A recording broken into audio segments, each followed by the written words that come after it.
6% of our population. My point is not the money being borrowed, it's who's doing the lending, China. You're putting yourself in Beijing's debt. We are borrowing from China. We have borrowed from the United States. We have borrowed. Our health care system is money that is being, we're working together with companies like General Electric. They are who are the backbone of what we're doing in our health sector. When it comes to energy, we are working very closely with AFD, the World Bank, the World Bank and the African Development. The criticism is, though, that China has another agenda. You're familiar with these? We are familiar with those arguments, but our position is a very clear one. We have an infrastructure gap that we need to fill.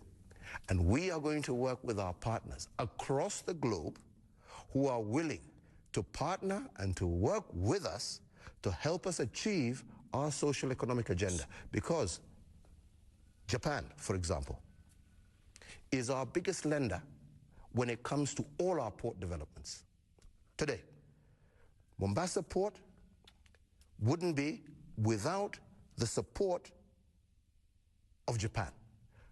When we talk about electricity and electricity generation, we wouldn't be where we are without the support of AFD of France. So why are we focusing ourselves only on one lender? Actually, to me, you know the reason as far as I am concerned, we have a very healthy mix of debt from the multilateral lenders, who are basically the World Bank and the African Development Bank, to bilateral lending, like I said, Japan, China, France, all who are participating and working with us to help us achieve our objectives. The argument is they don't have the same agenda that President Xi might have in terms of bringing Africa within the greater sphere of influence of China. We are looking at it, like I said, from our Kenyan perspective.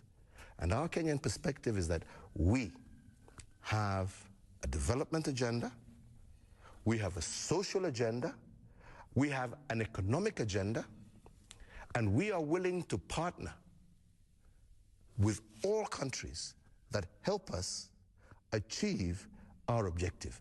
Your term of office ends in, what? 2022. 2022. You've said that the Constitution prevents you from standing again. Are you going to try and seek to change the Constitution? Now, on your birthday, a simple yes or no will do on that one. No. And when anybody says, oh, we want you to stay, we want you to stay, you'll say, no, the Constitution says it. I'm not having a third term. Not interested in a third term. Didn't ask you whether you're interested. If asked, would you serve? No. That's a clear no? No. You sure? Absolutely. You're not going to do a Mike Bloomberg and suddenly change the law?